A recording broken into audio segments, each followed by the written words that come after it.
It's here. We are redefining what it means to sit at the girls' table.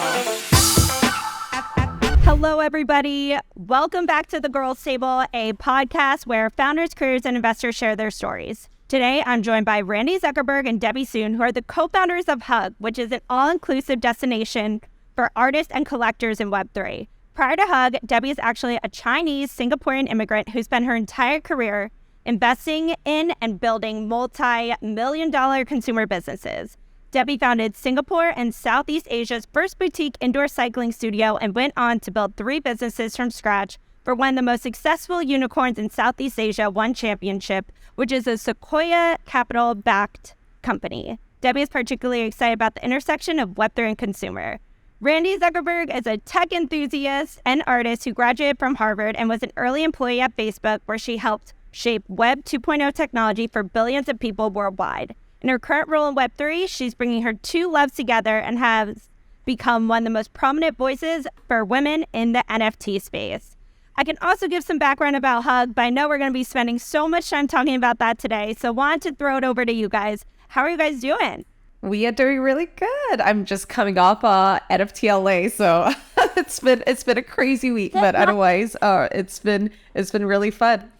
And I was living vicariously through Debbie and all of her parties and adventures at NFT LA, but gearing up for NFT NYC here and some other great events. So definitely feeling pretty pumped right now. Yeah, well, that's awesome. Unfortunately, I haven't gone to too many events, but Debbie, I feel like I've been living vicariously through you too.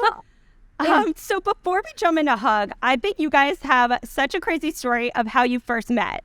So I wanted you guys to share how you first got connected. Yes, Debbie, go for it. Yeah, I mean, well, Randi and I met on Discord, which is, I think, probably the most Web3, as Web3 of a meeting story as it could be.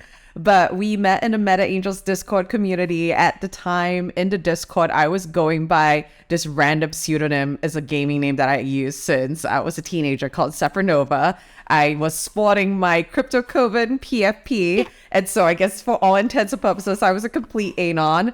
And Randi was advising Meta Angels at a time, and I had put a wish into the Meta Angels wishing well, saying that my wish is to move into Web3 full time. And then Randi saw that message, crazily enough, like a week after I had posted it, which is, we all know, an eternity in Discord world. But we ended up getting on a Zoom call a few days later, and then I guess the rest of it was history.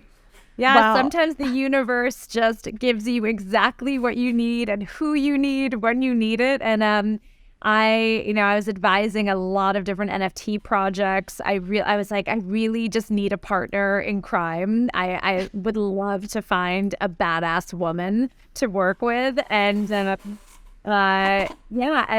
Debbie was the first person I messaged, and we instantly hit it off on Zoom.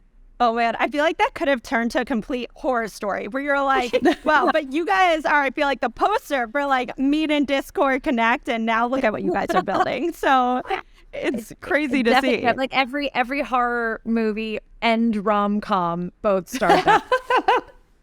Could have gone either direction.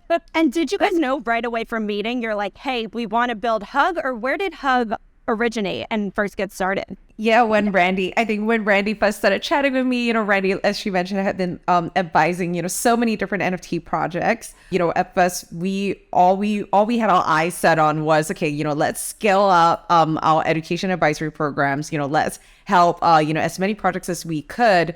But I think we realized that, okay, there was physically a limitation to the number of NFT projects we could advise at any one time. And so we felt that, okay, education is still so incredibly important. We're still going to work on that. We're going to figure out how to make it more scalable. But more importantly, how could we also set our sights on building a platform that could really help, thousands or eventually hundreds of thousands of artists? And what was the number one problem that we could solve? And, the number one problem that we were seeing in the space and still see today is that of discovery. And so that's kind of why we, really have been focusing our efforts on with regards to Hug, but at the same time recognizing that education and onboarding is still really, really important if we want to bring in even more people into Web3 NFTs.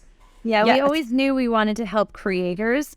And we just saw everyone was like recreating the wheel over and over again. Every creator was starting their own Discord and just doing the same thing. And there's just not enough of an audience in Web3 yet for everything to be so fragmented and for there to be, 4,000 different Discords to join and all of these things. So that was really what sparked the idea for Hug was, could we build a central place that creators and artists could come and we could really have tools and have distribution and have marketing for them so that they don't have to waste their time opening yet another Discord and going out and just reinventing the wheel. So what is Hug and how do you guys really support these collectors and these artists in Web3? Yeah, Hug. I mean, we've been describing it in a few different ways, but one of the ways I've loved describing it recently is if Yelp and Etsy had a baby, and we're doing that for artists. And I guess where that comes in is that first of all, we make it really easy to discover artists. We have every one of them set up with an artist profile, which they can customize no matter in whatever way that they want. So they can customize how it looks. It's full of their artist bio. It houses all of their collections. And then we start building kind of social connections between artists and collectors by allowing collectors to leave shout outs and reviews. We're going to evolve that a lot more, eventually allowing artists to start selling things on these profiles, really bringing in both their Web 2 and their Web 3 personas. There are a lot of creators that we speak to where they feel like they have to be one person in Web 3, but a completely different person in Web 2, and their audiences are split. And so we really want to find a way where they can bring their audiences together and, have this single destination where they can start, engaging with their existing collectors, but also start finding new ones in the process. And just to add on to that a little bit, if for artists who, know what they're doing and are ready to hit the ground running, they can just claim a profile on Hug or apply to have a profile made for them and just hit the ground running. If they need a little extra hand-holding, we also have some educational programs called Hug Studios, where artists can do anything from a 2-week to a multi-month handheld boot camp where we can actually help them mint their smart contract, put their collection together, and really go from total beginner to Web3 expert. Yeah, and Debbie, I remember when we first met up, at Gratitude Cafe, you were meeting with artists constantly. And so how do you choose which artists and projects are actually featured and that you guys help incubate within Hug? That's the great thing that Debbie and I don't choose. Yeah, we've been, I would say since day one, which has been leveraging the power of the community to decide which artists can get onto Hug. We have a built-in voting process onto the platform. So, the thousands of community members that either hold a Hug Pass or Meta Angels NFT can really just log into the platform and see what artists are coming up and vote for their favorite artists and how excited they are to see them. We do the same thing for user contributions as well. I think it was really important for us to make sure that Hug was an uplifting environment where everyone felt welcome. And so all of the reviews that you see there, all of the user contributions are actually moderated not by us, but by our fellow community members. So just making sure that we don't get spam, we don't get really offensive comments, that everyone that is contributing to the platform is doing in a way that is really uplifting artists. Yeah, it's also, we really wanted to do something totally different from the old gallery process where you have, one or two gatekeepers who decide who gets shown and what art is.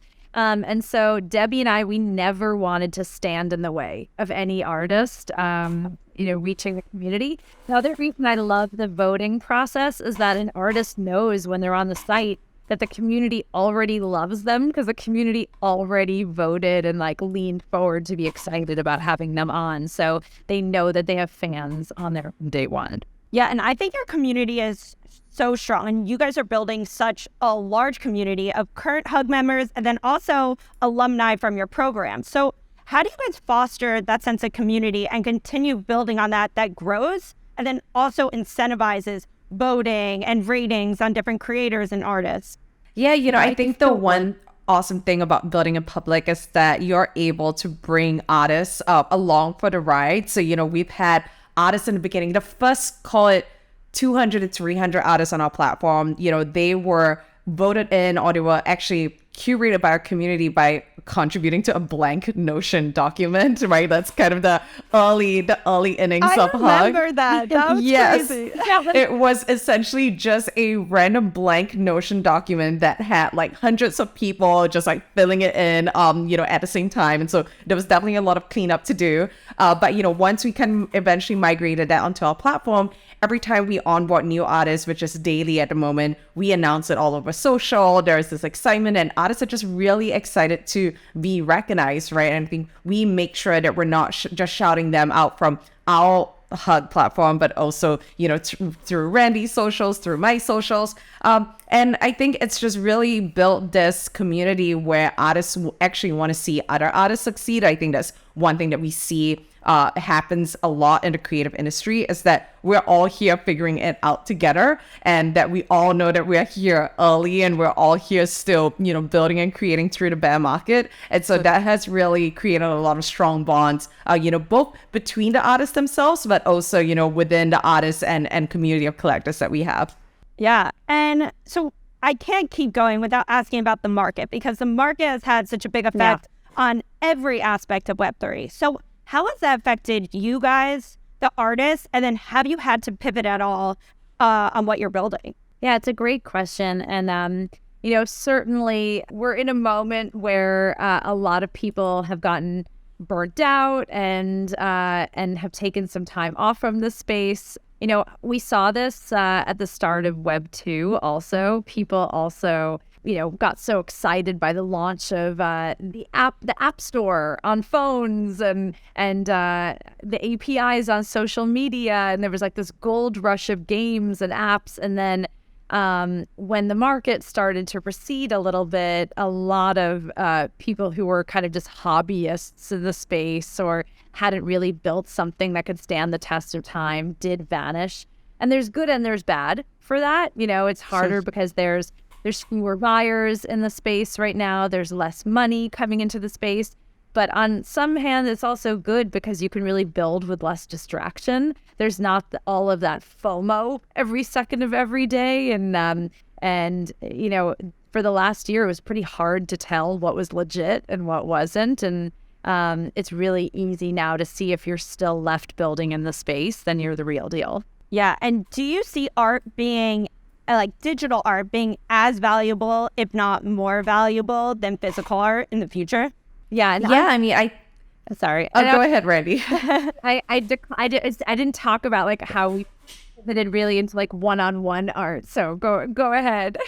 Yeah, no, I think, digital art is just as valuable as physical art. I'll hesitate to be like, one is more valuable than the other. But I think what we're seeing is that digital art really allows artists to connect with people all over the world in a way that, really wasn't possible. I always look at Web3 really just as an evolution of the internet that we know of today, right? Like, in the past, you could only really be well known, or you could only create content for the people that was within your local community. But obviously in the dawn of social media, people are creating content for, people all over the world. And so, I think we're really seeing that same way with art, where in the beginning, you could probably only really monetize from collectors that were living near you, because people were, buying and selling physical pieces of art. But now it's so easy to collect art from artists all around the world, right? I have art that I've picked up from artists in Asia, from South America, from the US. And I think for the first time, we're really seeing kind of this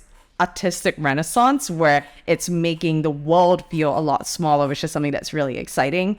I think back to the question around the bear market, Randy and I talk about this all the time, is that artists didn't wake up one day because of NFTs and were like, oh my gosh, I'm an artist now, right? A lot of them have been artists and they've been creating for, 5 years, 10 years, even before Web3, even before NFTs. And so for them, NFTs are really just another way of reaching new audiences. It's a new revenue stream for them. A lot of them are still doing some of the things that they were doing in the past, whether it's selling prints, whether it's doing commission work for brands. It's just that now they have another revenue stream where they can monetize directly from collectors and through a digital way. So yeah, I would say in terms of the bear market, like Randy said, it's definitely nicer to be able to build in a place that's a little quieter without like distractions. But also, we felt that throughout this period, we really wanted to hone in and focus on artists just because we feel like they are the ones that are going to stay and they are not the ones that kind of came into Web3 just because it looked like some sexy thing and it was like a money grab. Like they are still here creating and they face real problems and real challenges that are going to be here unless there's, people like us coming in to really build and solve for them. Yeah, I've worked with artists for 2 decades now. It's always a bear market when you're an artist. Like it's a tough road to dedicate your life to being an artist and your livelihood. And so I think that's why it's been so rewarding and why Debbie and I over the past year have really pivoted Hug to support more of these like one-of-one artists instead of these bigger generative collections, because artists know what it's like. They're resourceful, they're creative, and they're kind of always operating from this mentality of a bear market. So it's been really rewarding. And also, like, I've collected so much more physical art since I got into digital art. Like, I actually didn't used to collect very much art because I thought art collecting was elitist and it wasn't accessible. And so I didn't even pay much attention to it. And since I've gotten into digital art and Web3, I've probably collected more than 20 pieces of physical art in the last year alone. Do those usually have a tie to physical art, or is it just, or have a tie to digital art, or is it just physical art that you're collecting? Well, now I like getting both. So I like it when an artist will like actually make a physical print and an NFT of that, because now I almost think like, why would you ever buy art not that way again when you can like now both enjoy it in your home and have that authenticity and proof of ownership on the blockchain? Like why wouldn't you buy all art that way? Oh, I'm with you too. So Randi, I want to throw this over to you for a sec, but you mentioned you're super into theater and the arts, which is part of your inspiration for uplifting creators. So when did you realize supporting creators in Web3 could be your bridge between technology and creators? And how does your experience and love for the arts inspire your work today? Thank you for asking that. And I have to say, I kind of stumbled into Web3 a bit by accident. I was at the front lines of Web2 for a decade and then kind of abruptly left Silicon Valley to perform on Broadway, which is like not a career pivot. That is a very traditional one. But I got cast in an 80s rock musical called Rock of Ages, moved to New York and performed on Broadway and fell in love with that space, got into producing and working on theater a lot. And during the pandemic, when the NFT market started to explode, I started getting all of these calls from VCs and investors and projects. And they were like, we really need someone who understands both technology and arts as a business. And there's just like not that many people out there that play in both those worlds in a way that could like evaluate the business model of a project in that space or advise an entrepreneur in that space. And so I started just getting into it to kind of help out a few friends, and then quickly just completely fell in love with the space and saw how it solved so many of the outdated ways of doing business in the arts previously. Yeah, and you guys also focus a lot on diversity and inclusion. So you're really a prominent voice for women in the NFT space. So how do you see the role of women and diversity in Web3 evolving? Debbie, you want to grab this one? Oh, I thought that was the right one. Either you can. That's okay. Oh, gosh. No, so I mean, obviously we love being women in Web3. I think obviously representation matters, and that's something that, we are continuously striving towards. At the same time, like I think we've always felt that, women at the end of the day, they want to be celebrated not for being women, but they want to be celebrated for our achievements. So, that's also something that we feel really strongly about. But at the same time, I think Randi can speak to this a little better, but, for the longest time, like the world was kind of not really built for women in mind. And for the first time, I feel like we're early enough where we can really shape the future that we believe should be what we want the younger generation of future generations to live in. And so I've always said so many times that for whoever is in Web3 or NFTs today, we are essentially stewards and ambassadors for this space. So we have to really speak to the benefits of it and work hard on onboarding people that would be otherwise skeptical just based on all of the traditional institutions that they have seen so far. And so, that has been a huge part of our mission from day one. I think, especially as someone who has just moved to the US, like I've seen as well that people who are not in the US or people from certain underrepresented backgrounds have always felt that they weren't given the same playing field to succeed and to have their accomplishments recognized. And so for us, I think that goes into a lot of our product decisions as well when we're building Hug, is how can we put the spotlight on people that deserve to have the spotlight shown on them, but just never had the right connections or just never had the same opportunities as other people. Yeah, and you guys have onboarded so many people. What has been your biggest pushback that you've received, either from women or anybody else that you've really tried to onboard into the space? Yeah, I think it's really just like the safety of the space right now. We could talk up the space till eternity, but if someone clicks on one bad link and has their wallet emptied, like they're not coming back to the space. That's someone who Web3 has lost to a bad experience, probably permanently. And I'm always saying, I'm always kind of joking that Web3 is like a little bit of like a sketchy neighborhood that you find yourself in at 2 a.m. after a party. But like it's I don't feel comfortable onboarding like my mom or other people into the space if it's still, if you're always looking over your shoulder to protect yourself, then you're not looking forward. And I think that's the biggest pushback and critique of the space right now is just that a lot of the tools just aren't ready for mainstream media. That being said, it's so much better now than it was a year ago. It'll be even better a year from now. And so I really applaud the women that are in this space early and are here now because they're learning the skills that they need and they're getting familiar for like all the jobs that will exist in the future. But it can be a little sketchy at times. And sometimes they forget because we're so into the space. And like I had a friend recently, there was a drop and I was like, oh, you got to claim it. And she sent me this link that was completely wrong. She's like, I'm about to do it. And I'm like, I call her up. I'm like, no. Like, did you press on it? And it's like, you forget because we're so in it. I even almost messed up the other day. I was so distracted. I saw there was an airdrop, but I think it was Blur. And I completely pressed on the wrong link. And as I'm about to press approve transaction, I was like, this just does not feel right. Like I am rushing and I legitimately almost lost everything. I like switched all my passwords. I was like, I was one click away. And it's like, we forget because like, I usually feel like I'm safe and I wouldn't get scammed, but it's like, you never know.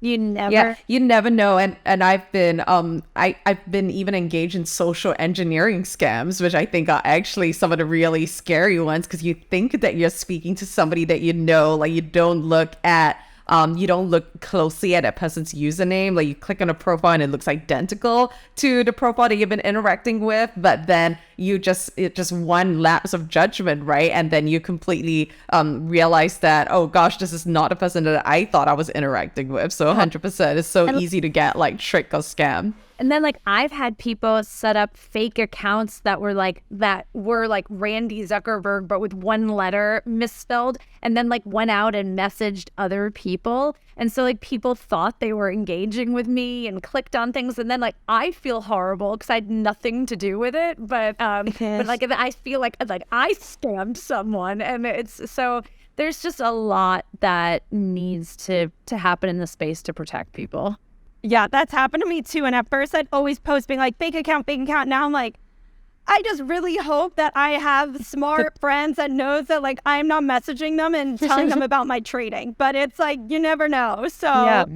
Debbie, I want to throw it over to you because you were building a lot in the Web2 consumer world. So would love to hear about your aha moment in crypto and what inspired you to make the change. Yeah, I mean, I've spent pretty much my entire career in consumer, whether it was investing in consumer businesses or whether it was building them. And I think the aha moment was when I was familiar or like half familiar, if you will, with cryptocurrency and like Bitcoin. And I was like, yeah, I kind of know what this is, but could never really find it within me to get to that level of interest where I wanted to work in the space full time. And I think NFTs for me were that bridging moment, because when I started learning more about NFTs, in my mind, it was just, oh, it's just consumer goods on the blockchain. And I think something about that for me was just a crystal clear moment, which is why I would say that even though there's a lot of speculative behavior around NFTs, I never really understood that as much. Like in my mind, if I'm buying an NFT, I'm just shopping online, right? And I think, we were talking about what are the barriers to onboarding? What are the barriers to mass adoption? And I guess we're still a little bit away from that consumer moment where everyone is getting that aha moment. And I remember it wasn't too long ago where people would still be really hesitant about buying things online, right? Like you weren't sure that if you were to buy something online, if it was actually going to show up at your doorstep. And a lot of people still felt way more comfortable going to a physical shop to purchase whatever it was that they needed. And I feel like right now we're in that cusp as well, where maybe not everyone is really figuring out exactly why we would buy a digital collectible or buy a digital good that, exists only in a digital form. But eventually, we will start seeing a lot of that. We are already purchasing subscriptions, whether it's to Netflix or whether it's to Amazon Prime. So people are buying digital goods. So I think, and obviously a lot of Web2 companies are continuing to innovate in that space, whether it is Starbucks, whether it's Reddit. And so I feel like we're just on that path. And for me, it's just really exciting to be at this journey where consumer behaviors are evolving. They're evolving even before they realize that it's happening. And so, I wanted to, again, be there at that moment where I have been in this space long enough to actually witness that transformation and, hopefully be able to contribute to it to make that journey a lot easier for the average consumer as well. Yeah, and I heard something recently where somebody said, would you rather lose all the physical photos in your home, or would you rather lose all your digital and all your photos on your phone? And most people will say that they would rather lose the physical instead of the digital. And that's just showing you that so much is going digital. And we don't even realize it. And our online persona is more important sometimes than what we show up and what we do in the real world, because we want people to see us a certain way. And I just think that goes hand in hand with Web3, crypto, and also our digital personas and how we see ourselves. It's such a good analogy. And Debbie and I talk all the time. I have 3 kids, and my 2 oldest sons are super into gaming, and it is second nature for them to buy things inside game. They do it on a daily basis. They're buying things for their avatars in games. They're buying in-game tickets to events that and badges and things like that. And sometimes it just makes me realize that maybe it isn't a consumer adoption thing. Maybe it's just that we're speaking to an audience of people that don't speak Web3 as a first language. But then I look at my kids and I was like, oh, they speak this as a first language. They understand it. And maybe it will be their generation that's really the one of mass adoption. Debbie, I want to throw it over one more question to you, because you are an immigrant that came to the U.S. and I feel like you are just a force to be reckoned with, and you've done so much since you've gotten here. I was curious what challenges you face as an immigrant in the tech industry and how you have overcome those. Yes, we're gosh. He's here. We're lucky. I'm so happy to be here too. But gosh, yeah, I mean, it was a journey getting here. I probably, my entire visa application process took close to a year.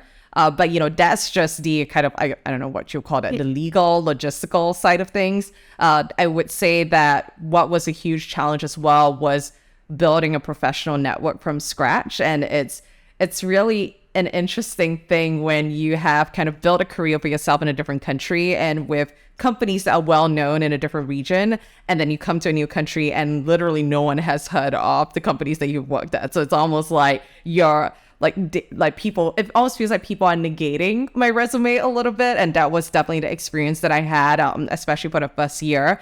I think I was really lucky in that I hustled hard to, apply for, I applied to be a part of a venture studio program for a VC fund that was based out in LA, and, had to find through LinkedIn who was the right person to email and, find and try different email addresses and hope that one of them doesn't bounce back, right? But, I think that did kind of help me get a little, a small foot in the door.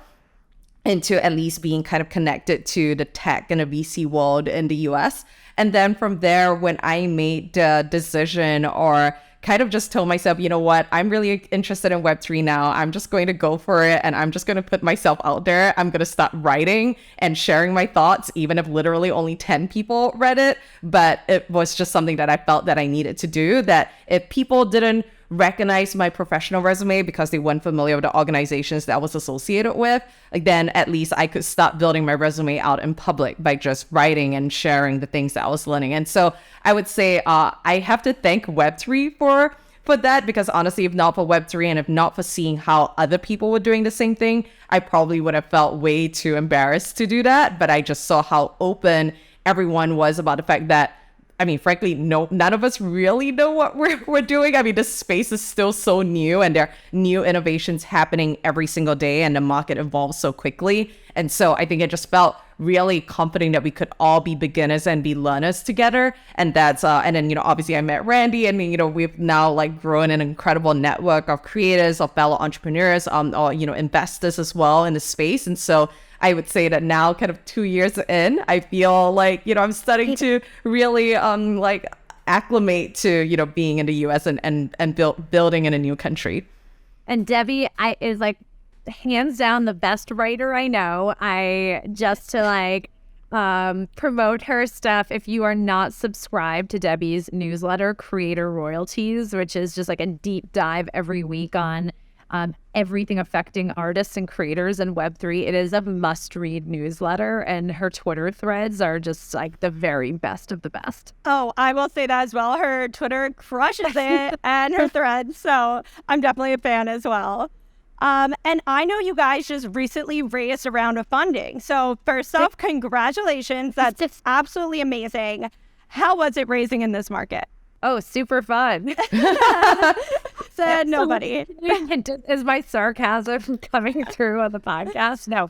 It was definitely interesting being a woman-led team raising in a bear market for crypto is not for the faint of heart. Neither of those things, especially we had the FTX, everything that went down in the middle of being out with fundraisers. But what it did show us is it did show us the people, the investors, the firms who still deeply, passionately believe in this space and believe in us and put their money where their mouth is supporting female founders. And, at the end of the day, like we found our people. And I'm just personally really excited now to be at the end of that process and to be able to put our heads down and be building again. Yeah. And is there any advice you guys have for individuals or even for women who are trying to raise right now in Web3? Yeah, I mean, I think I'll give the same advice to anybody that's out fundraising. It's really easy to take things personally, whether it is feedback or whether it is people not responding to emails. I mean, I think at the end of the day, we all know that fundraising is a little bit of a numbers game. Like it takes a while to find your people, just as it is to find the right career path or to find the right job or to find the right, relationship or partner. So, it just takes time to find that right person that you want to align yourself with. And a lot of the times, we all don't know what's going on the fund side, on the investor side, right? Like, who knows like how much dry powder they actually have, or who knows like what the rest of their portfolio composition is made out of. Maybe there are things that they're trying to do to, balance their risk and making sure that they have the right level of exposure. So I would say to, always, if for founders who truly believe in what they're building, to just kind of keep at it and not to take any of the feedback or like responses in a personal way at all. Yeah. Absolutely. I'd also say some advice is to just get started. It's a painful process for anyone. I have never met a single person who said they loved fundraising. Like, if you're out there, like, blessings to you for one person that loves it. No one likes it. You just have to get started. There's never a perfect time or a perfect conversation. And in coaching a lot of entrepreneurs through the years, I see a lot of people procrastinate because they are dreading the process. But the sooner you get started, the sooner you're going to hit that yes. Yeah, that also happens with individuals who are building, where they wait so long, try to reiterate, try to find the perfect thing to build. I think Web3 shows like build in public, like show people what you're building, get community feedback. And if it's not working, and then just like keep reiterating and growing the product. But I think same goes hand in hand with fundraising. So I think that's awesome. You guys are able to raise a round of funding, especially in this market, especially with everything that's happened over the past few months. So you guys have a huge community. You're onboarding over 1,000 creators. You guys just raised a round of funding. Like, what's next for Hug? And how do you see the company growing and evolving in the future? Yeah, I mean, what's next? I mean, first of all, we are really thankful and happy that we can kind of keep our heads down and build really for our core customer, which is really the artists and the creators that we're looking to support. We're really excited to add more functionality to the artist profiles. We've worked over the past couple of months to make the artist profile something that artists are proud to show off and to share, and have been working on some initial building of social connections between the artist and collector through the simplest way, which is reviews. But we're really excited to bring in more socially engaging features for them to follow each other, and also to turn on commerce, for them to be able to sell to all of these amazing collectors that they have started building and nurturing. And so I would say that there's a lot on our plate, and I think, like you said, the important thing is making sure that we are iterating based on feedback and continuing to prioritize what is most important to the customers that we're serving. We're also doing some really exciting in real life things, because one thing that we've seen is that artists, even though they're in the digital space, they're really excited to show off their art in physical spaces and have people buy prints and kind of be in both. So we have an in real life gallery in New York City that we're opening for 6 weeks in April and May, and some other fun in real life surprises to follow. That's also, I'm definitely going to have to stop by during NFT New York City, because that sounds amazing. Yeah, please. Well, we'd love to have you. It's been so fun to watch you guys grow Hug into something. I remember when you did have the Notion page and you just had to pass it. And I feel like I've just been watching it on the sideline, and it's been absolutely amazing. So I just want to end with, do you guys have any final advice for the listeners today? Gosh, final advice, I'm going to steal a little bit for what Randi had said earlier, but if you're kind of hesitating on, whether Web3 is a path for you or whether you should kind of continue diving into the space, I would say just do it. I think it's really easy to be skeptical. And I would say also the sensationalist headlines that we see every single day don't help. They can be incredibly scary. But, for anybody that's curious about Web3 or curious about what it's like to build, there are a lot of ways to kind of dip your toe in, whether it is joining a community or, having or starting to build relationships, because I think all of these relationships are really just the start of something that could be truly, truly transformational. Just think about, gosh, back at the start of Web 2, when no one even thought that people would be sharing about their lives online, and look at where we are now, right? So I think it's really easy to be skeptical about something that is new and foreign, but at the same time, if you don't try, you never know. So, I definitely would invite everybody to kind of come on to the crazy Web 3 journey with us. Totally. I remember the first time someone pitched me the idea for Uber, and I was like, are you out of your goddamn mind? Why would I pay a stranger to climb into their car? Like, do I want to die? And it's crazy how much mind shifts have changed over a decade. And so I for one am so excited to see how things continue to shift, and the rate of disruption and innovation just continues to evolve. My piece of advice, I would say, first of all, get yourself an amazing partner like Debbie. I love that. Yourself like an incredible thought partner and builder. And also, before you dive in, sometimes it's better to go it alone and start a new company. Sometimes it's better to team up with a team that's already thinking about the space. I actually think that Web3 right now can benefit from a little more consolidation and people coming together and grouping together to make efforts instead of just continuing to launch one-off things. So just like we did by combining with Meta Angels, I think there's a lot of opportunities for other people to do that as well. Yeah. Well, guys, thank you so much for joining. If anybody would like to follow them, their Twitters are @DebSoon and @Randi Zuckerberg. Is there anywhere else you want people to follow you guys along on your journey? Thehug.xyz. Yeah, thehug.xyz. Go in, create an account. We would love for you to start leaving all of these amazing artist reviews. And then all of our socials on the Hug XYZ. We're on Twitter, Instagram, LinkedIn. And then we also have a great newsletter that Randi had mentioned earlier called Creator Royalties that just covers artist education and curates news and opportunities specifically with an artist lens. So excited to see you all and be a part of Hug with us. Awesome. Thank you guys so much for joining the Girls Table, and can't wait to continue to watch you guys just continue to grow it and succeed. So Alana, thank you for having us, and thank you for being such an awesome voice for promoting women in this space. Of course. Bye, guys.